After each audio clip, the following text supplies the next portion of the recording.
Hello दोस्तों, मैं सचिन अरोड़ा एक बार फिर से आप सभी लोगों का स्वागत करता हूं अरोड़ा एजुकेटर के इस ऑफिशियल यूट्यूब प्लेटफॉर्म पे। So I hope you all are doing great. आप सब बहुत बढ़िया होंगे। आज के सेशन में हम लोग फिर से एक बार कनेक्ट हो चुके हैं और डिस्कस करेंगे IBPS RRB PO clerk computer awareness के टॉप 40 क्वेश्चंस। और आज है इसका डे 6। डे 1 में सफर ये शुरू किया था बेस्ट 40 क्वेश्चंस का, और आज डे 6 आ चुका है जहां पर अगेन वही क्वेश्चंस जो कि एग्जाम में पूछे जाते हैं, सेम उसी लेवल पे क्वेश्चन के पैटर्न को देखते हुए एक बार फिर से आज आप टेस्ट करिएगा कि आउट ऑफ 40 आप कितना स्कोर कर पाते हैं। देखिए, कंप्यूटर इतना टफ नहीं है। अगर आप कंप्यूटर सब्जेक्ट को अच्छे से तैयार करते हैं तो ये सब्जेक्ट अपने में गारंटी लेता है कि आप यहां पर full out of full score करेंगे। कंप्यूटर है, रिवाइज ज्यादा करना होगा, आपको बार बार पढ़ना होगा, क्योंकि ये जितनी जल्दी समझ में आता है उतनी जल्दी वॉश आउट भी होता है। तो बस आपको पढ़ने का तरीका कुछ इस तरीके से बनाना होगा कि सबसे पहले कॉन्सेप्ट को पढ़ें, उन कॉन्सेप्ट को डेली बेसिस पर रिवाइज करें और फिर इनके मॉक टेस्ट को लगाकर देखें। क्योंकि जब तक आप मॉक टेस्ट नहीं देंगे तब तक कॉन्फिडेंस डेवलप नहीं होगा, तब तक आपको वो ट्रिक्स पता नहीं चलेंगी कि क्वेश्चन में क्या देखें और क्या आंसर लगाएं। क्वेश्चन को पूरा पढ़ने की रिक्वायरमेंट भी नहीं होनी चाहिए, आपको क्वेश्चन की झलक देखनी है और आंसर आपको मिल जाना चाहिए। इस तरीके की प्रैक्टिस करेंगे तभी 10 मिनट के अंदर अंदर कंप्यूटर को कर पाएंगे। जैसे कि आप में से कई सारे कैंडिडेट्स बताते भी हैं कि सर कंप्यूटर को 6 से 7 मिनट के अंदर कर ले रहे हैं। तो अगर आप 6 से 7 मिनट के अंदर कंप्यूटर को कंप्लीट कर पा रहे हैं और 40 क्वेश्चन को एक्यूरेसी के साथ कर पा रहे हैं, बस यही डिमांड है मेंस एग्जामिनेशन की। तो सोचिए आपका जो कंपटीशन है वो किसके साथ में है, जो कंप्यूटर को 7 मिनट के अंदर अंदर कर रहा है। तो आपको भी उसी रेस में शामिल होना होगा। तो आइए बिना किसी देरी के शुरू करते हैं आज के सेशन को। कंप्यूटर को कॉन्सेप्ट वाइज पढ़ने के लिए, टॉपिक वाइज पढ़ने के लिए फुल कंप्यूटर कोर्स, कंप्यूटर में एक बढ़िया मजबूत पकड़ बनाने का क्या तरीका है, फुल कंप्यूटर कोर्स जो मैं आपके लिए लेकर आया हूं। अगर आप यहां पर कॉन्सेप्ट वाइज पढ़ेंगे तो सर इसका बेनिफिट क्या है। हम लोग मॉक तो लगा ही रहे हैं, इस ये कॉन्सेप्ट पढ़ने का क्या फायदा है। कॉन्सेप्ट करने का फायदा ये होता है कि अगर मान लीजिए कि पेपर का पैटर्न बहुत टफ आ गया तो आपको क्या मदद करेगा ये कॉन्सेप्ट। जब आपको पता होगा कि ओएसआई मॉडल में क्या है, टीसीपी आईपी मॉडल में क्या है, टोपोलॉजीज में क्या है, प्रोटोकॉल्स में क्या होता है, आईपी एड्रेस क्या है, मैक एड्रेस क्या है, नेटवर्किंग क्या है, इंटरनेट क्या है, एमएस ऑफिस का कंप्लीट बेसिक टू एडवांस क्या है। जब हर चीज आप पढ़ चुके होंगे तो आपको लगेगा ना कि सब तो पढ़ लिया है, अब एग्जामिनर क्वेश्चन कहां से देगा, यहीं से ही देगा। तो अपने अंदर एक सेल्फ ऑफ कॉन्फिडेंस डेवलप हो जाता है जो कि एग्जाम में बहुत जरूरी है। जैसे जब आप रीजनिंग करने बैठते हैं तो आपको एक कॉन्फिडेंस आता है ना कि रीजनिंग हमारी अच्छी है, अब कहीं से कोई भी क्वेश्चन आएगा तो कर लेंगे। बस यही तो कंप्यूटर में भी चाहिए। जैसे मैथ्स में कॉन्फिडेंस आता है, जैसे रीजनिंग में कॉन्फिडेंस आता है, वही कॉन्फिडेंस आपको कंप्यूटर में भी लाना होगा। कॉन्सेप्ट को पढ़ के, वीडियोस को देखकर, पीडीएफ से रिवाइज करके, मॉक टेस्ट को देकर, टॉपिक वाइज पढ़ के ये कॉन्फिडेंस जरूर डेवलप होगा। सर कैसे ज्वाइन करें इस कोर्स से? अरोड़ा एजुकेटर एप्लीकेशन को इंस्टॉल करिएगा गूगल प्ले स्टोर या आईओएस स्टोर की मदद से, फिर आप इस कोर्स से कनेक्ट कर सकते हैं। किसी भी कंफ्यूजन के रिगार्डिंग दिए गए नंबर पे व्हाट्सएप भी कर सकते हैं। अगर आपको लगता है कोई कंफ्यूजन है, कोई डाउट है, कुछ पूछना चाहते हैं, व्हाट्सएप कर दीजिए इस पर्टिकुलर नंबर पे, आपकी हेल्प जरूर की जाएगी। तो चलिए बिना किसी देरी के शुरू करते हैं सेशन के साथ। ये रहा पहला क्वेश्चन। इनफैक्ट ये क्वेश्चन वो है जो हमने डे 5 में यानी प्रीवियस वाले सेशन में आपसे पूछा था, और ये बहुत ही पॉपुलर क्वेश्चन है आईबीपीएस का। क्या है?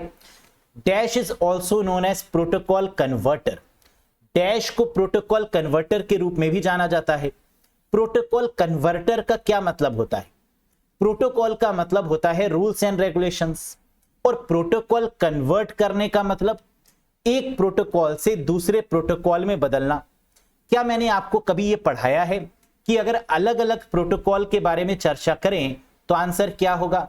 जी हां सर, आपने हमें प्रीवियस सेशंस में बताया है कि अगर अलग अलग प्रोटोकॉल के बारे में बात होगी, अगर डिफरेंट प्रोटोकॉल्स के बारे में बात होगी, अगर डिफरेंट नेटवर्क के बारे में बात होगी, डिफरेंट टोपोलॉजीज के बारे में बात होगी, तो हमेशा आंसर क्या होगा? गेटवे। तो इसका करेक्ट आंसर क्या हो गया? गेटवे। क्यों? क्योंकि जब हमने एक प्रोटोकॉल को दूसरे प्रोटोकॉल में बदला तो क्या यहां पर प्रोटोकॉल अलग अलग हो गई? जी हां। और अगर प्रोटोकॉल अलग अलग हो गई तो इसका मतलब यहां पर आंसर क्या होगा? गेटवे। अगर ये प्रोटोकॉल सेम हो जाती, अगर यहां पर प्रोटोकॉल सेम करके दिया होता, एक ही प्रोटोकॉल एक ही नेटवर्क, तो आंसर क्या हो जाता? सर आपने बताया था उस केस में आंसर या तो ब्रिज होगा या राउटर होगा। और अगर ऑप्शन में ब्रिज और राउटर दोनों दिया होगा तो हम करेक्ट क्या लगाएंगे? राउटर, क्योंकि ब्रिज से बेहतर जो काम करता है वो क्या है? राउटर। Very good. ये रहा पहला क्वेश्चन आज के सेशन का। बताइए, new window, arrange all window, split window, options are available या visible under which tab in MS Word 2021? New window, arrange all window या फिर स्प्लिट विंडो के जो विकल्प हैं वो एमएस वर्ड 2021 में किस टैब के अंतर्गत दिखाई देते हैं? इंसर्ट, डिजाइन, लेआउट, रिव्यू या व्यू? क्या होगा आंसर? मैंने आपको एक बार पढ़ाते हुए बताया था, अगर आपने कॉन्सेप्ट पढ़े होंगे तो मैंने आपको क्या बताया था कि जब कभी भी एमएस वर्ड में विंडोज के बारे में बात होगी तो आंसर क्या होगा? विंडो का मतलब ऐसे याद रखिए कि विंडो क्या होता है? खिड़की। और खिड़की से आप देखते हैं, खिड़की से बाहर का नजारा दिखता है और देखने को क्या बोलते हैं? व्यू करना। तो आंसर क्या हो जाएगा? View tab. तो हर एक क्वेश्चन के साथ में कहानी बनाइए, क्योंकि क्वेश्चन आएगा तो यहीं से, है ना। ये तो डैम श्योर है कि यहां से new window, arrange all window, split window, ये क्वेश्चन आता ही आता है। विंडो अगर कहीं पर भी क्वेश्चन में दिखा एमएस वर्ड में और पूछा जाए कि कौन सा टैब है, तो आंसर क्या होगा? View tab. समझ में आ गया? Very good. आगे बढ़िए। Insert caption, cross reference, citation and bibliography options are visible under which tab in MS Word 2021?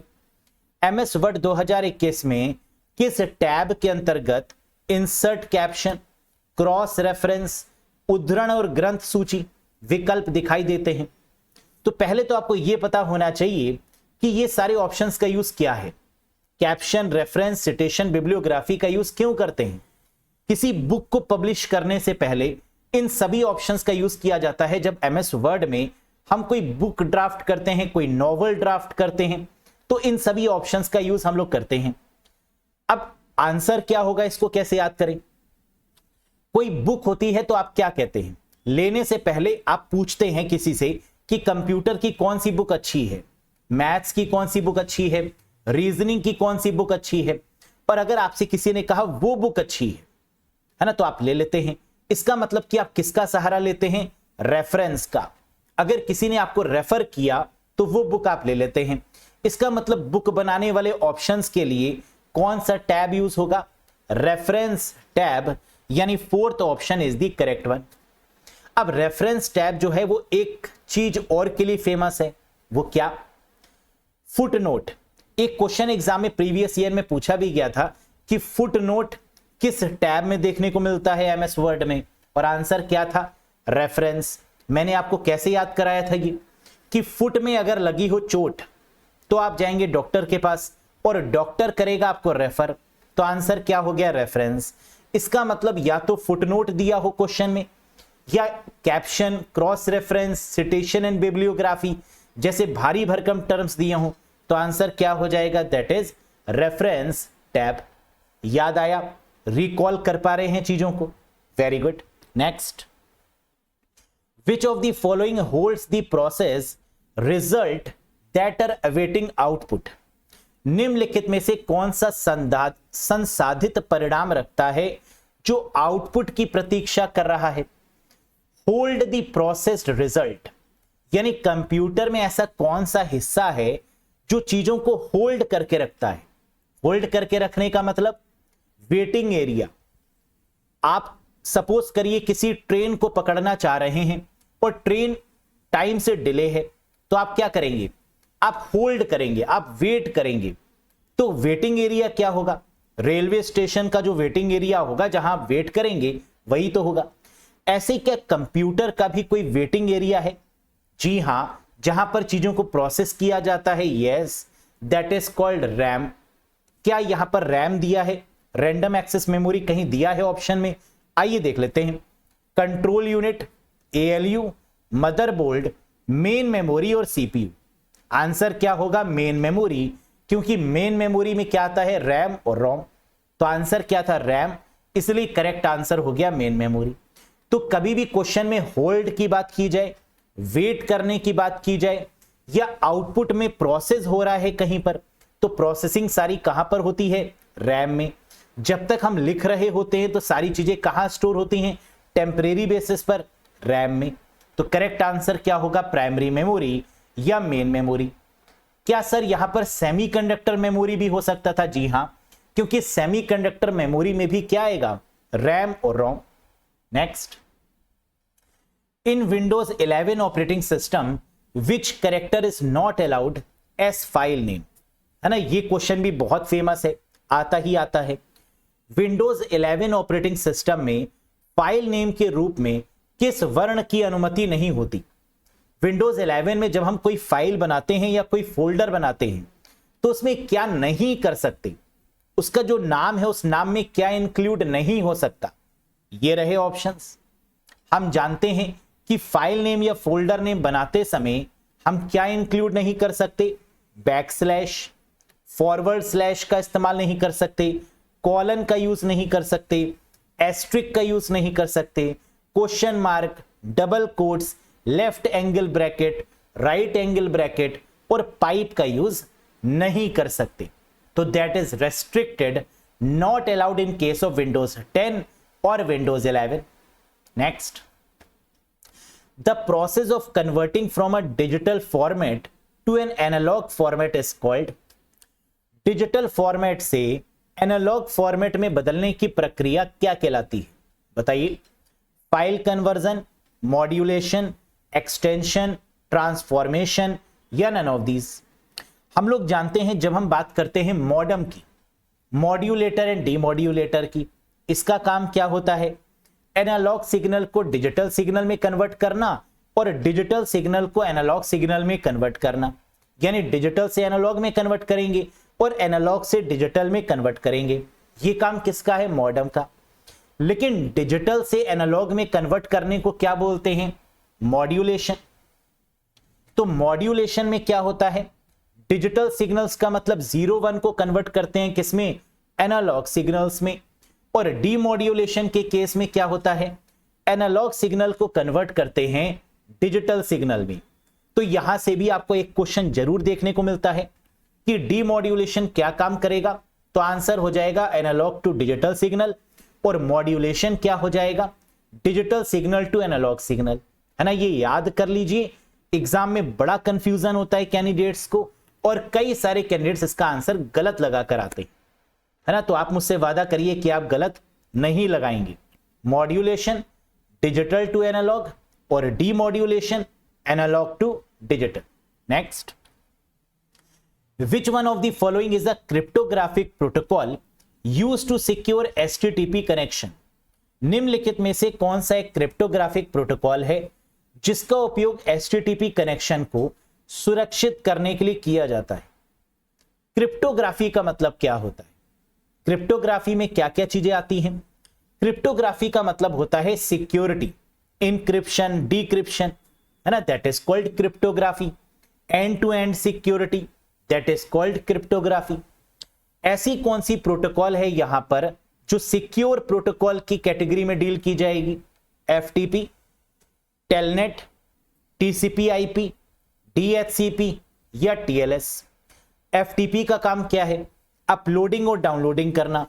तो क्या यहां पर सिक्योरिटी की बात होती है? जी नहीं। टेलनेट का काम क्या है?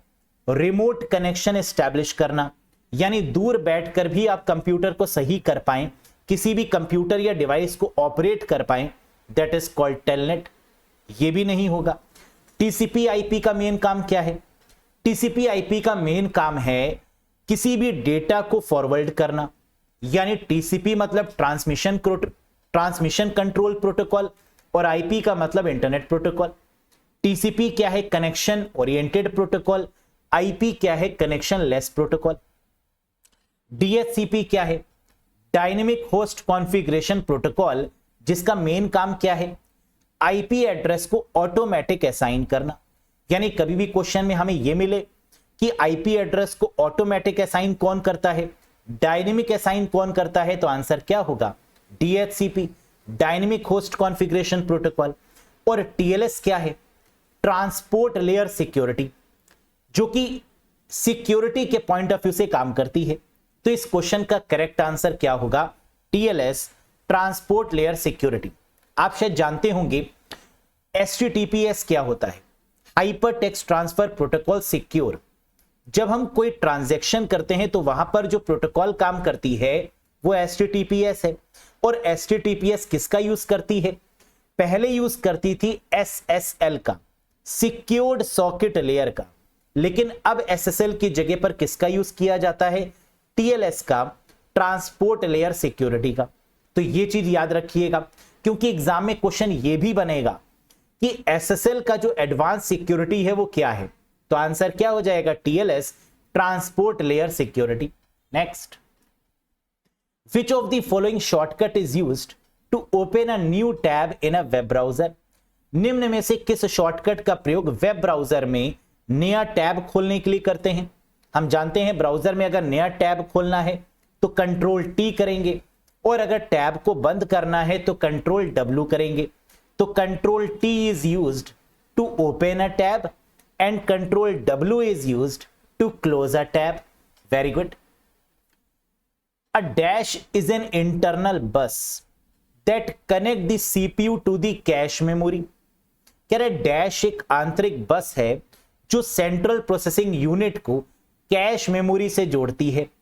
प्रीवियस ईयर में पूछा गया क्वेश्चन, और यह क्वेश्चन जरूर आता है। बस का मतलब क्या है? केबल्स। कंप्यूटर में जितनी भी चीजें कनेक्टेड हैं वो बस से ही तो कनेक्टेड हैं, वो केबल से ही तो कनेक्टेड हैं। तो कह रहा है जो कंप्यूटर में कैश मेमोरी है और जो सीपीयू है उसको कनेक्ट करने के लिए कौन सी केबल का यूज किया जाता है? सीपीयू और कैशे, फ्रंट साइड बस, बैक साइड बस, राइट साइड बस, लेफ्ट साइड बस, या नन ऑफ दीज। अब मुझे यह बताओ कि जो कंप्यूटर में जो कैशे मेमोरी होती है क्या वो हर एक कंप्यूटर में होती है? सर जरूरी तो नहीं कि हर एक कंप्यूटर में कैशे मेमोरी हो। अगर जरूरी नहीं तो इसका मतलब हम फ्रंट में जाएंगे या बैक में? मतलब जरूरी नहीं, इसका मतलब बैक हो गया, है ना। कैश मेमोरी को हमने यूज नहीं किया तो क्या बोल सकते हैं? बैक। तो इससे याद रखिएगा आंसर क्या होगा? बैक साइड बस। कभी भी कैशे और सीपीयू के बारे में अगर पूछें कि कौन सी केबल यूज की जाती है तो आंसर क्या होगा? बैक साइड बस। और याद कैसे रखें? सचिन सर ने बताया था कि कैश मेमोरी जरूरी नहीं होती, और जो चीज जरूरी नहीं होती उसको पीछे रख देते हैं। पीछे का मतलब होता है बैक साइड। तो आंसर क्या हो गया? बैक साइड बस। क्लियर? आइए इस बार ये क्वेश्चन पूछा जा सकता है क्या? A dash is an internal bus that connect the CPU to the RAM. कह रहा है उस बस का नाम बताइए, उस केबल का नाम बताइए, उस वायर का नाम बताइए जो सीपीयू को रैम से कनेक्ट करता है। अब बात हो रही है रैम की, सीपीयू को रैम से कनेक्ट करने की। क्या कोई ऐसा कंप्यूटर हो सकता है जिसमें रैम ना हो? सर बिल्कुल नहीं, क्योंकि रैम हमारी प्राइमरी मेमोरी है और रैम का होना कंपलसरी है, मैंडेटरी है। तो रैम तो हर एक कंप्यूटर में होगी, और जो हर एक कंप्यूटर में होगा वो फ्रंट साइड होगा, यानी वो सबसे आगे रखेंगे, और आगे का मतलब फ्रंट। तो आंसर क्या हो गया? फ्रंट साइड बस। क्या ये चीज याद रहेगी एग्जाम में? बिल्कुल याद रहेगी कि सर अगर केबल या बस के बारे में पूछेंगे, कैशे मेमोरी आ गया, सीपीयू से कनेक्ट करने की बात हुई, तो हम याद क्या रखेंगे कि कैशे मेमोरी हर एक कंप्यूटर में नहीं होती, बैक कर दो, बैक साइड बस। रैम हर एक कंप्यूटर में होती है, तो सीपीयू और रैम को कनेक्ट करने के लिए जो बस यूज होती है वो कौन सी है? फ्रंट साइड बस, यानी ऑप्शन नंबर 1। पक्के हो गए ये नंबर? गलती नहीं होगी। वेरी गुड, आगे बढ़ो। The main function of transport layer is. Transport layer का मेन काम क्या है? हम जानते हैं OSI मॉडल में ट्रांसपोर्ट लेयर का मेन काम क्या होता है? इसी के ऊपर तो TCP और UDP काम करती है। ट्रांसपोर्ट कंट्रोल प्रोटोकॉल और यूजर डेटाग्राम प्रोटोकॉल किस लेयर पर काम करता है? ट्रांसपोर्ट लेयर पे। ट्रांसपोर्ट लेयर का मेन काम क्या होता है? एक जगह से दूसरी जगह तक डेटा को बढ़िया तरीके से कम्युनिकेट करना, यह काम है ट्रांसपोर्ट लेयर का। मतलब प्रोसेस टू प्रोसेस डिलीवरी, एक प्रोसेस को दूसरे प्रोसेस तक इंटरेक्ट करवाने का काम किसका है? That is of the transport layer. और हम लोग ये भी तो जानते हैं कि OSI मॉडल में जो सबसे इंपॉर्टेंट लेयर है, जो heart of the OSI model है, वो क्या है? Transport layer. तो कभी कभी क्वेश्चन ये भी पूछते हैं कि प्रोसेस टू प्रोसेस डिलीवरी करने का काम किस लेयर का है? तो आंसर हो जाएगा ट्रांसपोर्ट लेयर। और ट्रांसपोर्ट लेयर का मेन काम क्या है? प्रोसेस टू प्रोसेस डिलीवरी करना डेटा की, that is the transport layer. Physical layer, data link layer, network layer, transport layer, session, presentation और एप्लीकेशन, यही तो है। Very good. Next, how many total tabs are there in MS Word 2021 version? MS Word 2021 संस्करण में कुल कितने tab हैं? बताओ। MS वर्ड के लेटेस्ट वाले जितने भी वर्जन हैं उनमें कितने टैब्स अवेलेबल हैं? 9, 10, 11, 12 और 13। The correct answer is 11 tabs. कौन कौन सी? File, home, insert, draw, design, layout, reference, mailing, review, view और हेल्प। इनका सीक्वेंस भी याद करिए, क्योंकि कई बार क्वेश्चन में यह पूछ लेते हैं कि ड्रॉ टैब के बाद में कौन सा टैब है, डिजाइन के बाद में कौन सा टैब है, लेआउट के बाद में कौन सा टैब है। कैसे बताएंगे? जब ये सीक्वेंस आपको याद होगा। तो MS वर्ड के लेटेस्ट वाले वर्जन्स में जो टैब की संख्या है वो कितनी है? 11।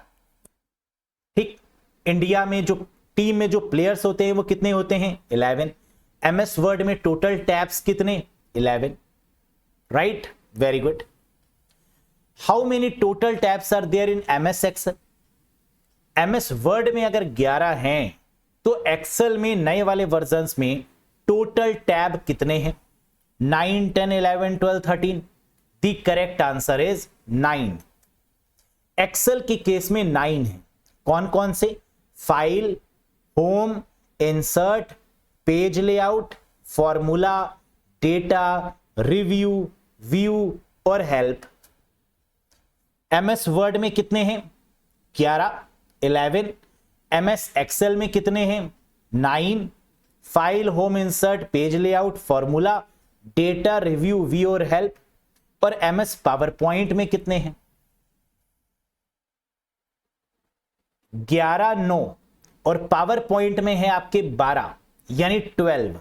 MS पावर पॉइंट 2021 संस्करण में कुल टैब की संख्या कितनी है? 12 यानी 12। कौन कौन से? File, home, insert, draw, design, transition, animation, slide show, record, review, view और हेल्प। इन तीनों में से एक क्वेश्चन जरूर आएगा। MS वर्ड में कितने हैं ये बताइए? 11। MS एक्सेल में कितने हैं? 9। और MS पावर पॉइंट में कितने हैं? 12। और इनका सीक्वेंस भी याद रखिएगा, क्योंकि ये भी पूछते हैं कि ट्रांजिशन किस नंबर का टैब है, एनिमेशन किस नंबर का टैब है ना। इस तरीके भी से भी पूछा जाता है। Next, cache memory is dash access memory. कह रहे जो कैशे मेमोरी है उसे कैसे एक्सेस करते हैं, उसमें जो डेटा है उसको कैसे रिट्रीव करते हैं? सीक्वेंस में, रैंडम में, शॉर्ट एक्सेस में, ऑल ऑफ दीज या नन ऑफ दीज? सोचो। मैं आपको यह बात कई बार बता चुका हूं कि कैश मेमोरी को बनाने के लिए कौन सी मेमोरी का यूज होता है। सर आपने बताया था कि कैश मेमोरी को बनाने के लिए, क्रिएट करने के लिए स्टैटिक रैम का यूज करते हैं। Very good. रैम क्या है? Random access memory. तो आंसर क्या होगा? Random access. समझ में आया? कितना आसान था, बस वहां तक पहुंचना था आपको कि सचिन सर ने बताया है कि कैश मेमोरी को बनाने के लिए स्टैटिक रैम का यूज करते हैं। Static RAM is use to create the cache memory. बताया था ना, रैम का मतलब क्या होता है, रैंडम एक्सेस मेमोरी, जो कि टेम्परेरी और वोलेटाइल नेचर की होती है। यही तो पूछ रहा था कि कैशे मेमोरी में जो डेटा एक्सेस होगा वो कैसा होगा, रैंडम फैशन में, random access. Next, the first cell in Excel worksheet is labelled as. Excel worksheet में जो पहली सेल है वो कैसे लेबल होगी। हम जानते हैं एक्सेल में जो पहली सेल है उसे A1 बोलते हैं, है ना। उसका नाम क्या है, A1। A क्या है, कॉलम, 1 क्या है, रो, दैट इज कॉल्ड A1। और A1 जहां पर डिस्प्ले हुआ उसे क्या बोलेंगे, बताइए। The place where A1 is written is called name box. इस पोर्शन को क्या बोलते हैं, नेम बॉक्स। तो first cell is called A1 and the place where A1 is written is called name box. The address of the cell, that is called name box. Next, which shortcut key is used to start and exit from the slide show? Slide show को शुरू करने और बाहर निकलने के लिए किस shortcut कुंजी का प्रयोग करते हैं। हम जानते हैं ये क्वेश्चन किससे है, पावर पॉइंट से। और पावर पॉइंट में अगर हमें स्टार्ट करना है किसी भी स्लाइड को तो F5 करेंगे और एंड करना है तो एस्केप कर देंगे। तो करेक्ट आंसर क्या है, option number 3, F5 for the starting the slide and to end the slide, to exit the slide we use what, escape. Very good. Which statement is correct about PDF among the given statement. ऐसे question बहुत मिलते हैं कि नीचे दिए गए statement में कौन सा स्टेटमेंट गलत है, कौन सा स्टेटमेंट सही है, ये बताइए। तो नीचे दिए गए कथनों में PDF के बारे में कौन सा कथन सही है। PDF क्या होता है, पोर्टेबल डॉक्यूमेंट फॉर्मेट। तो क्या PDF की full form portable document format है, जी हां, ये सही है। क्या PDF को डेवलप किया है एडोब कंपनी के द्वारा 1992 में, जी हां, ये भी सही है। क्या PDF को एडिट नहीं किया जा सकता, डायरेक्टली नहीं, PDF एडिटर की मदद से, एडोब एडिटर की मदद से उसको एडिट किया जा सकता है, लेकिन डायरेक्टली नहीं। तो नॉन एडिटेबल फाइल्स होगी। क्या PDF के जो फाउंडर हैं वो डॉक्टर जॉन वॉर्नैक हैं, जी हां, ये भी सही है। कि PDF किसने डेवलप करी, कौन इसके पापा हैं, डॉक्टर जॉन वॉर्नैक। तो यानी ऑल आर करेक्ट, इनमें से कोई भी ऑप्शन गलत नहीं है, ये सभी ऑप्शंस क्या हैं, करेक्ट है। तो ये चारों बातें याद रखिएगा PDF के बारे में। PDF की full form portable document format, develop किस कंपनी ने किया, एडोब 1992 में। ये नॉट एडिटेबल फाइल्स हैं, इनको एडिट नहीं किया जा सकता। फाउंडर कौन है, doctor John Warnock. WhatsApp is increasing the group size from the current 512 members to dash members. काफी चर्चा में रहा है ये क्वेश्चन, और व्हाट्सएप से कोई ना कोई क्वेश्चन तो एग्जाम में आता ही आता है ना। व्हाट्सएप के फाउंडर पूछ लेंगे, व्हाट्सएप का जो मेंबर्स है वो कितने इंक्रीज हुए ये पूछ लेंगे, व्हाट्सएप किसका यूज करता है, एंड टू एंड इंक्रिप्शन का यूज करता है, ये पूछ लेंगे। तो क्या कह रहा है जरा ध्यान से देखो। व्हाट्सएप ग्रुप का आकार मौजूदा 512 सदस्य से बढ़कर कितना कर दिया गया। अभी तक 512 मेंबर्स को ही हम ग्रुप में ऐड कर सकते थे, लेकिन अब इसका साइज कितना कर दिया गया है, 1024, 1024 मेंबर्स का। तो याद रखिएगा प्रीवियस जो साइज था वो कितना था, 512 मेंबर्स, और नया जो साइज है वो क्या है, 1024 मेंबर्स का। Next, which of the following network device is used to connecting larger LAN network with the smaller LAN network. अच्छा जी, इधर आओ, देखो कितना प्यारा क्वेश्चन। निम्नलिखित में से किस नेटवर्क डिवाइस का उपयोग बड़े लैन नेटवर्क को छोटे लैन नेटवर्क से जोड़ने के लिए करते हैं। हमें लैन को लैन से जोड़ना है, यानी लोकल एरिया नेटवर्क को लोकल एरिया नेटवर्क से जोड़ना है। क्या ये नेटवर्क सेम है, जी हां। अगर नेटवर्क सेम होगा तो आंसर ब्रिज या राउटर होगा। क्या ब्रिज गिवन है, जी हां।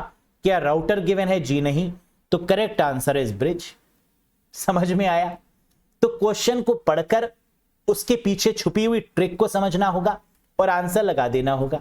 Next, which of the following is the correct arrangement in the descending order of their sizes in MS Excel 365। MS Excel 365 में उनके आकार के अवरोही क्रम में निम्नलिखित में से कौन सी व्यवस्था है उसे बताइए। डिसेंडिंग ऑर्डर यानी बड़े से छोटा, तो सबसे पहले क्या वर्कशीट आती है फिर वर्कबुक आती है? जी नहीं, पहले वर्कबुक आएगी फिर वर्कशीट आएगी, है ना, ये चीज तो सही है।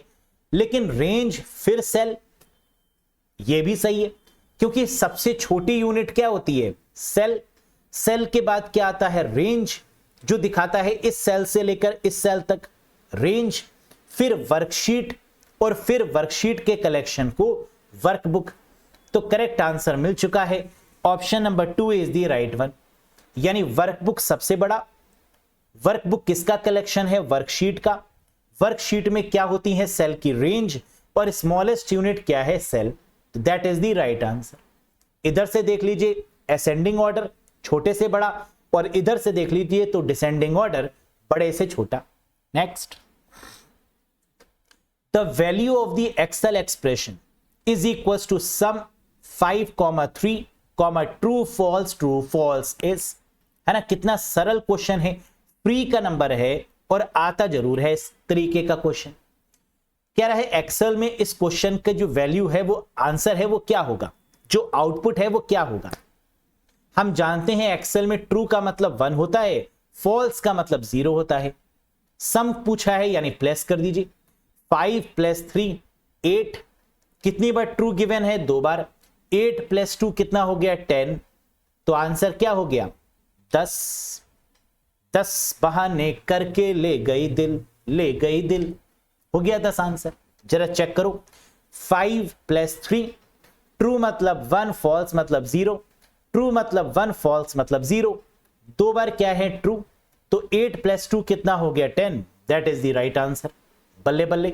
Next, in MS PowerPoint 365 which of the following is used to add time to the slides in a presentation? बताओ। MS PowerPoint 365 में प्रेजेंटेशन में स्लाइड्स में समय जोड़ने के लिए निम्नलिखित में से किसका उपयोग करते हैं? अगर हमें प्रेजेंटेशन यानी पावर पॉइंट में टाइमिंग्स को ऐड करना है तो हम किस ऑप्शन पर क्लिक करते हैं? रिहर्स टाइमिंग बटन पर। यानी ऑप्शन क्या होगा? 4th one. याद रखिएगा, टाइमिंग चूज करने के लिए, टाइमिंग ऐड करने के लिए पावर पॉइंट में जो ऑप्शन यूज होगा वो कौन सा होगा? रिहर्स टाइमिंग बटन वाला। नेक्स्ट, ये आप देख भी सकते हैं, पावर पॉइंट ओपन करिए, स्लाइड शो में जाइए, और यहां पर आपको रिहर्स टाइमिंग का ऑप्शन दिख रहा है, इसके अकॉर्डिंग आप टाइमर ऐड कर सकते हैं। Next, which of the following is equivalent to 2 gigabyte? 2 GB किसके बराबर है? निम्नलिखित में से कौन सा 2 गीगाबाइट के बराबर है? बताइए। 1024 मेगाबाइट, ये या ये, क्या होगा आंसर? हम जानते हैं 1 GB बराबर होता है 1024 MB के, यानी अगर 1 GB दिया होता तो 1024 मेगाबाइट हो जाता। 2 GB दिया है, इसका मतलब 1024 मल्टीप्लाई बाय 2 यानी 2048। That is the correct one, यानी option number 4 is the right one. तो 1 GB बराबर 1024 MB के, तो 2 GB किसके बराबर होगा? 2048 MB के। That is the right one. Next, which form of hackers are hired by the government? सरकार द्वारा किस प्रकार के हैकर्स को काम पर रखा गया है? वो हैकर्स जो सरकार अपॉइंट करती है उन्हें क्या बोलते हैं? Ethical hackers. तो करेक्ट आंसर क्या होगा? Option number 1, that is called ethical hackers, जिनका काम क्या होता है? सरकार को यह इंफॉर्मेशन देना कि दूसरी कंट्री में क्या चल रहा है, उनकी इंफॉर्मेशन को हैक करने का काम होता है इनका, जिनको इथिकल हैकर्स के रूप में जानते हैं, है ना। इनको प्रोटेक्टर्स भी बोलते हैं, जो कंप्यूटर्स, जो सरकारी कंप्यूटर्स को बचाने का काम करते हैं, जो सरकारी सर्वर को प्रोटेक्ट करने का काम करते हैं, that are called ethical hackers. Next, which of the following is an example of the 5th generation programming language? निम्नलिखित में से कौन सी 5वीं पीढ़ी की प्रोग्रामिंग भाषा है? 5th जनरेशन में यूज होने वाली जो प्रोग्रामिंग लैंग्वेज है उसका मेन काम क्या है? आर्टिफिशियल इंटेलिजेंस बनाना, रोबोट्स डेवलप करना, मशीन बनाना, जितने भी आपके you can say deep learning, machine learning, इन सब में जो काम होता है वो किसका है? 5th जनरेशन लैंग्वेज का। तो करेक्ट आंसर क्या होगा? रोबोट बनाने के लिए, चैटिंग बॉट्स बनाने के लिए किसका यूज करते हैं? लिस्प, प्रोलॉग, मरकरी, और ये सब किस में आती हैं? 5th जनरेशन में। तो करेक्ट आंसर क्या होगा? Prolog is the right answer. 1st generation language कौन सी है? मशीन लैंग्वेज या बाइनरी लैंग्वेज, जिसको 0-1 के रूप में जानते हैं। 2nd जनरेशन में क्या आया? असेंबली लैंग्वेज, जो निमोनिक्स के फॉर्मेट में होती है।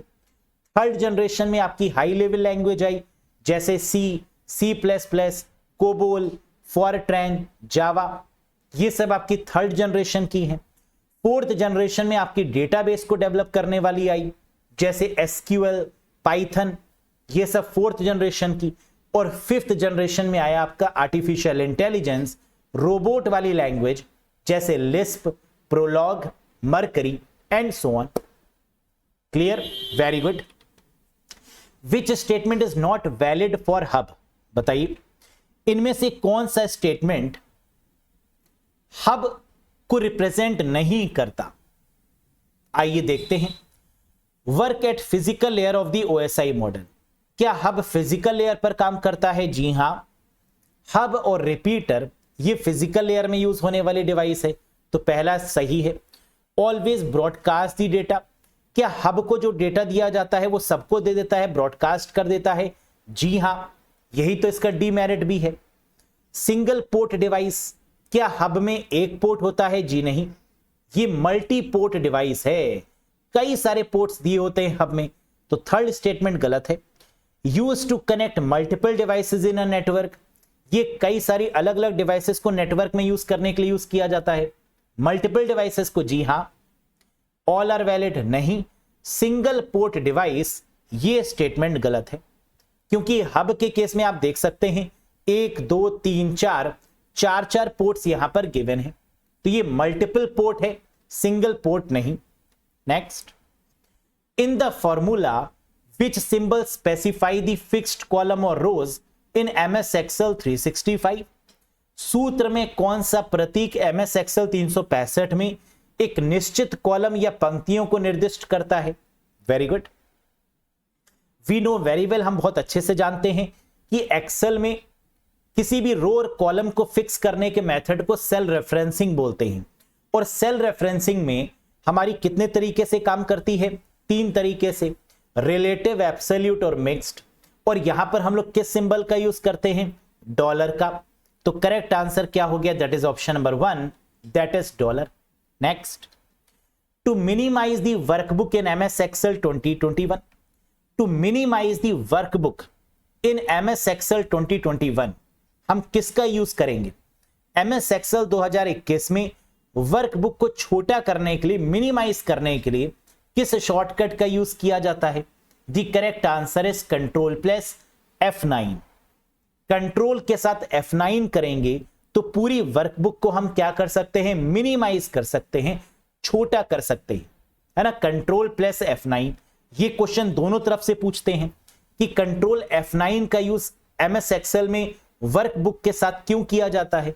तो आंसर है to minimize the workbook, workbook को छोटा करने के लिए, मिनिमाइज करने के लिए। Next, which browser has built in AI powered feature that enhance your browsing experience? किस ब्राउजर में आर्टिफिशियल इंटेलिजेंस संचालित सुविधाएं बनाई गई जो आपकी ब्राउजिंग अनुभव को बढ़ाती हैं? कह रहा है वैसे ब्राउजर तो बहुत सारे हैं, इंटरनेट एक्सप्लोरर है ना, मोजिला फायरफॉक्स है, गूगल क्रोम है, एज है ना, एंड सो ऑन, बहुत सारे। लेकिन ऐसा कौन सा ब्राउजर है जिसमें आर्टिफिशियल इंटेलिजेंस की पावर दी गई? And the correct answer is Edge, Microsoft का latest browser, which replaced by which browser, जिसे किसके द्वारा रिप्लेस किया गया? इंटरनेट एक्सप्लोरर के द्वारा। And the latest one is Edge, इसमें कौन सी फीचर को ऐड किया गया है? आर्टिफिशियल इंटेलिजेंस के फीचर को। Next, dash is responsible for calculating images in a computer which can then be displayed on a monitor. बताइए, कंप्यूटर में छवियों की गणना के लिए जिम्मेदार है जिसे बाद में मॉनिटर पर प्रदर्शित किया जा सकता है, इसे क्या बोलते हैं? पिक्सल्स, मदरबोर्ड, जीपीयू, कैशे या वीडियोस। हम जानते हैं कि इमेजेस को बढ़िया करने के लिए हम लोग किसका यूज करते हैं? जीपीयू का, यानी जीपीयू मींस ग्राफिक्स कार्ड या ग्राफिक्स प्रोसेसिंग यूनिट। तो जब कभी भी बात वीडियोस की होगी, इमेजेस की होगी, तो आंसर क्या हो जाएगा? ग्राफिक कार्ड या फिर GPU. Next, flash memory is a dash computer storage chip, it is made up of dash. बताइए, फ्लैश मेमोरी एक डैश कंप्यूटर स्टोरेज चिप है, ये डैश से बनी होती है। हम जानते हैं, हम लोग ने पढ़ा है, फ्लैश मेमोरी क्या है? ईईपी रोम का advanced version, electrically erasable programmable ROM का advanced version is called flash memory. Flash memory में कितनी डिवाइसेस आती हैं? Sir 3 devices. कौन कौन सी? एसएसडी, पेन ड्राइव और मेमोरी कार्ड। तो यहां पर आंसर क्या होगा? फ्लैश मेमोरी कैसी है? परमानेंट है, तो आंसर हो गया परमानेंट। और it is made up of EEPROM यानी electrical erasable programmable read only memory. तो correct answer is option number 4। क्या ये pen drive, SSD, memory card, क्या ये तीनों परमानेंट मेमोरी हैं? जी हां, these are called permanent memories, secondary memory भी बोल सकते हैं। और ये किसका यूज करके बनती हैं? ईईपी रोम का। That's why it is the correct answer. Next, choose the wrong statement among these about Linux operating system. Linux operating system के बारे में इनमें से गलत कथन चुने। बताइए, क्या लाइनेक्स एक free and open source operating system है? बिल्कुल सही, लाइनेक्स फ्री भी है और ओपन सोर्स भी है, एडिटिंग भी की जा सकती है अपने अकॉर्डिंग। क्या लाइनेक्स लाइट वेट है? Yes, it is the light weight infrastructure. किसी भी कंप्यूटर में या सर्वर में हम लाइनेक्स ऑपरेटिंग सिस्टम का इस्तेमाल कर सकते हैं।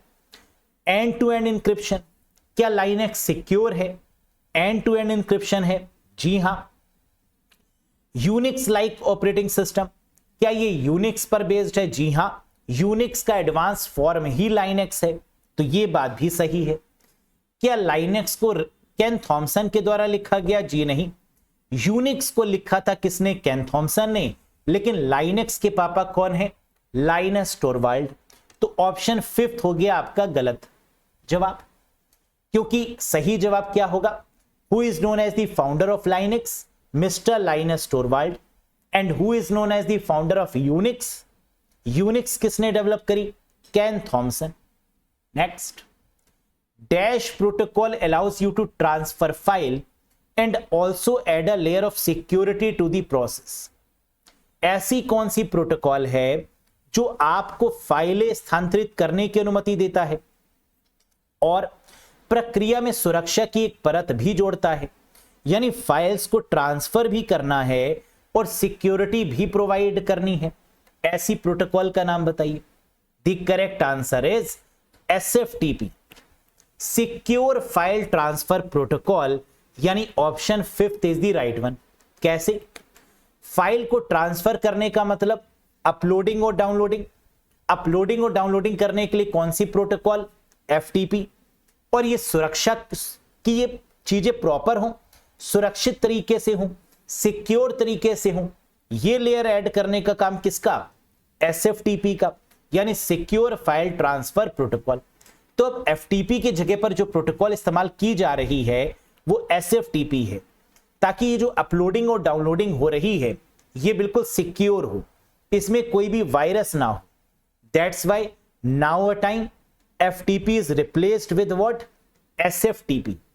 Next, cookies are tiny text files stored on. Cookies छोटी टेक्स्ट फाइलें हैं जो कहां पर स्टोर की जाती हैं? बताइए। बहुत बढ़िया, आपकी पार की नजर और निर्मासु पर। The correct answer is client. हम जानते हैं कुकीज छोटी छोटी टेक्स्ट फाइल्स होती हैं, भेजता सर्वर है और स्टोर ब्राउजर पर होती हैं। क्या ब्राउजर को क्लाइंट भी बोलते हैं? जी हां, browser is also called as client, तो करेक्ट आंसर क्या हो गया? क्लाइंट। भेजता कौन है? सर्वर। सर्वर को होस्ट भी बोलते हैं, तो सेंड अगर कहा जाए कि कुकी सेंड कौन करता है, तो आंसर होस्ट होगा या सर्वर होगा। सेव कहां पर होती हैं, स्टोर कहां पर होती हैं? ब्राउजर में, और ब्राउजर को क्लाइंट भी बोलते हैं। क्लियर है? Next, which statement is incorrect about MAC address? बताइए, मैक एड्रेस के बारे में कौन सा स्टेटमेंट गलत है, इनकरेक्ट है? मैक एड्रेस 12 हेक्साडेसिमल डिजिट का होता है। जी हां, ये 12 डिजिट का होता है और हेक्साडेसिमल फॉर्मेट का होता है। फर्स्ट करेक्ट है। MAC address never change on their own, MAC address कभी भी अपने आप नहीं बदलता, ये भी सही है। मैक एड्रेस क्या है? फिक्स है। कब बदलेगा? जब एनआईसी कार्ड को बदल दिया जाएगा तब बदलेगा, लेकिन वो रेयर केस में होता है। फाउंड ऑन एनआईसी कार्ड, क्या मैक एड्रेस एनआईसी कार्ड के ऊपर है? बिल्कुल सही, नेटवर्क इंटरफेस कार्ड के ऊपर ही होता है। ARP is used to convert IP address to MAC address, बिल्कुल सही। एड्रेस रेजोल्यूशन प्रोटोकॉल का यूज करते हैं आईपी एड्रेस को मैक एड्रेस में कन्वर्ट करने के लिए, ये बात भी सही है। MAC address is 128 bit address, जी नहीं। आप जानते हैं मैक एड्रेस 48 बिट का होता है, ना कि 128 बिट का। IPv6 128 बिट का होता है, मैक एड्रेस 48 बिट का। IPv4 32 बिट का। तो करेक्ट आंसर क्या हो गया दोस्तों? कौन सा गलत है, कौन सा इनकरेक्ट है? तो fifth option is incorrect, MAC address is of 48 bit. Done, समझ में आया? Great. Next, the buffer memory is mainly located in dash of a computer. जो बफर मेमोरी होती है वो मुख्य रूप से कंप्यूटर के डैश में स्थित है। हम जानते हैं बफर मेमोरी का यूज किया जाता है इंटरनेट के दौरान। जब हम किसी डेटा को डाउनलोड कर रहे होते हैं और डेटा 100% डाउनलोड नहीं होता, तो वो डेटा कहां रहता है? बफर मेमोरी में। जब पूरा डेटा डाउनलोड हो जाता है तो वो बफर मेमोरी से कहां पहुंच जाता है? सेकेंडरी मेमोरी में। तो बफर मेमोरी क्या है? वो मेमोरी जो डेटा को डाउनलोड कर रही है, कब तक? जब तक पूरा डेटा डाउनलोड नहीं हो जाता तब तक। तो buffer memory is mainly located, कहां पर ये लोकेटेड है? वो डेटा आपका कहां लोड हो रहा है? रैम में। तो करेक्ट आंसर क्या होगा? RAM, random access memory. समझ में आया? तो बफर मेमोरी किसका हिस्सा है? रैम का। लेकिन अगर वर्चुअल मेमोरी पूछा जाता कि वर्चुअल मेमोरी के केस में जो डेटा है वो कहां से लिया जाता है, जो स्पेस है वो कहां से ली जाती है, जो मेमोरी है वो कहां से ली जाती है, तो आंसर होता हार्ड डिस्क या एसएसडी से। बताया था ना, वर्चुअल मेमोरी में रैम रिक्वेस्ट करती है हार्ड डिस्क से या एसएसडी से कि मुझे डेटा उधार दे दो, मुझे स्पेस उधार दे दो। हार्ड डिस्क और एसएसडी कहती है तथास्तु। यही था। और बफर मेमोरी के केस में ये कहां पर स्टोर होता है डेटा? रैम में। कंफ्यूज मत होना, अच्छे से कॉन्सेप्ट को समझो। Next, Android is developed by a consortium of developers known as. Android को डेवलपर्स के एक संघ द्वारा विकसित किया गया है, जिसे क्या कहा जाता है? बताइए। एंड्रॉइड किस कंपनी के द्वारा डेवलप किया गया है ऑपरेटिंग सिस्टम? गूगल के द्वारा। आप भी जानते हैं कि एंड्रॉइड किस कंपनी का प्रोडक्ट है? गूगल का। और एंड्रॉइड को बनाया किसने है? जिस ग्रुप ऑफ पर्संस ने बनाया है उस कंसोर्टियम को क्या कहा गया? ओहा, ओपन हैंडसेट अलायंस। याद रखिएगा, Android is developed by a consortium of developers. Consortium का मतलब ग्रुप ऑफ डेवलपर्स।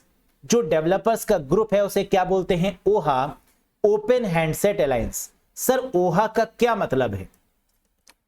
ओहा का मतलब है एंड्रॉइड किसी भी डिवाइस में इस्तेमाल किया जा सकता है। सर इसका मतलब आप रियलमी का फोन लेते हैं, आप रेडमी का फोन लेते हैं, आप सैमसंग का फोन लेते हैं, क्या इन सब में आपको एंड्रॉइड देखने को मिलता है? जी हां सर, मैक्सिमम जितने भी स्मार्टफोन्स हैं सब में एंड्रॉइड का ही यूज होता है। क्या ये ओपन है सभी कंपनीज के लिए? Yes. that is called Open Handset Alliance. Next, Dash was a Trojan released in 2000 which was used in the world's most damaging cyber attack. वर्ष 2000 में जारी किया गया एक ट्रोजन था जिसका उपयोग दुनिया के सबसे विनाशकारी साइबर हमले में किया गया। उसका नाम बताइए। ट्रोजन हॉर्स क्या है? देखने में शरीफ लगता है लेकिन होता नहीं है ना? यही तो है Trojan. That pretend to be useful but actually not. जो प्रिटेंड करता है कि मैं काफी बेनिफिशियल हूं लेकिन होता नहीं, यही तो ट्रोजन है। और 2000 में जो सबसे पॉपुलर ट्रोजन रहा, ये काफी बार पूछा गया क्वेश्चन, याद रखिएगा, that is called I love you. यानी option number 3 is the correct answer. Clear है? याद रखिएगा, वेरी वेरी फेमस वन। ये क्वेश्चन पलट के भी पूछते हैं कि आई लव यू जो कि 2000 में रिलीज किया गया, ये क्या है? तो आंसर क्या हो जाएगा? This is the Trojan horse. Next, 3 bit binary numbers can be represented by. 3 bit binary संख्या को किसके द्वारा दर्शाया जाता है? मैंने किसमें आपको बताया था कि 3-3 के पेयर बना लीजिए, 4-4 के पेयर बना लीजिए। अगर 4-4 बिट की बात होती तो हेक्साडेसिमल होता, और 3-3 बिट की बात होगी तो ऑक्टल होगा। 2 की पावर 3, 2 की पावर 3 का मतलब 8, और 8 का मतलब 0 से लेकर 7, यानी ऑक्टल नंबर, यानी ऑप्शन नंबर 4। 3 बिट का मतलब 2 की पावर 3, 2 की पावर 3 का मतलब 8, और 8 का मतलब ऑक्टल। 4 बिट बाइनरी नंबर का मतलब 2 की पावर 4, 2 की पावर 4 का मतलब 16, और 16 का मतलब 0 से लेकर 15, यानी hexadecimal number. Clear? Next, which number are used extensively in microprocessor work. कह रहा है अगर आपको माइक्रो प्रोसेसर बनाना है तो किस नंबर सिस्टम का प्रयोग करेंगे? बताइए।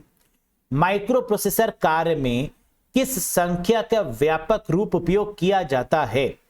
ऑक्टल का, हेक्साडेसिमल का, बाइनरी का, डेसिमल का, या ऑल ऑफ दीज का? या आता है बताएंगे नहीं? बिल्कुल है, the correct answer is hexadecimal. अगर आपको माइक्रो प्रोसेसर जो कि 4th जनरेशन में आता है, अगर आपको डेवलप करना है, माइक्रो प्रोसेसर मतलब सीपीयू या माइक्रो प्रोसेसर रिलेटेड अगर कोई भी काम आपको करना है तो ये किस फॉर्मेट में किया जाएगा? हेक्साडेसिमल फॉर्मेट में। ये याद रखिएगा, ना? That is again a very very important one. तो इसी के साथ 40 क्वेश्चंस का सफर कंप्लीट होता है। आउट ऑफ 40 आपने कितना स्कोर किया? कमेंट बॉक्स में कमेंट करके जरूर बताइएगा। साथ ही साथ क्वेश्चन ऑफ द डे भी आ चुका है आपके स्क्रीन पर, इसका आंसर भी आपको कमेंट बॉक्स में देना है। क्या है ये क्वेश्चन? पढ़िए। Communication between a computer and a keyboard involves dash transmission. Computer और कीबोर्ड के बीच में जो संचार है, जो ट्रांसमिशन है, जो नेटवर्क कम्युनिकेशन है, वो कैसा है? Automatic, half duplex, full duplex, simplex, या ऑल ऑफ दीज? बताइएगा। कंप्यूटर और कीबोर्ड के बीच में जो होने वाला ट्रांसमिशन है वो कैसा है? ये रहे 5 option. Which is the right one? Comment in the comment section. कैसा लगा आपको ये सेशन? पसंद आया हो तो एक बार लाइक कर दीजिएगा, चैनल पर नए हो सब्सक्राइब कर दीजिएगा, और साथ ही साथ अगर आपको लगता है कि कंप्यूटर आपका वीक है, कंप्यूटर में कॉन्फिडेंस नहीं आ रहा है, एक बार कॉन्सेप्ट वाइज पढ़ लिया जाए, तो इसके लिए आप अरोड़ा एजुकेटर एप्लीकेशन को इंस्टॉल करिएगा। लिंक आपको डिस्क्रिप्शन बॉक्स और कमेंट बॉक्स में मिल जाएगा, और आप ज्वाइन करके इस कोर्स से कनेक्ट कर सकते हैं, जहां पर आपको लेटेस्ट वाली वीडियोस मिल रही है। 15 मार्च से जो कोर्स शुरू हुआ है, ये सारी वीडियोस, पीडीएफ और मॉक टेस्ट आपको मिल जाएंगे। किसी भी कंफ्यूजन के रिगार्डिंग दिए गए नंबर पे व्हाट्सएप कर सकते हैं, और साथ ही साथ अगर आपको लगता है कि जो क्वेश्चंस हमने डिस्कस किए उसमें कोई डाउट है तो कमेंट सेक्शन में कमेंट करके भी पूछ सकते हैं। बस वादा इतना करिए कि सर जो आप मेहनत कर रहे हैं, जो हम लोग मेहनत कर रहे हैं, है ना, वो बेकार नहीं जाएगी, और कंप्यूटर में 35+ क्वेश्चंस को सही करेंगे, ये वादा है ना? बस इतना सा वादा चाहिए, और सिलेक्शन का एक वादा चाहिए, है ना, यही हर एक टीचर चाहता है। तो that's all for today guys, thank you very much. बहुत जल्द मिलेंगे नेक्स्ट वीडियो में कुछ और नए क्वेश्चंस के साथ, कुछ एग्जाम ओरिएंटेड क्वेश्चंस के साथ। Till then bye bye and take care. Thank you very much guys.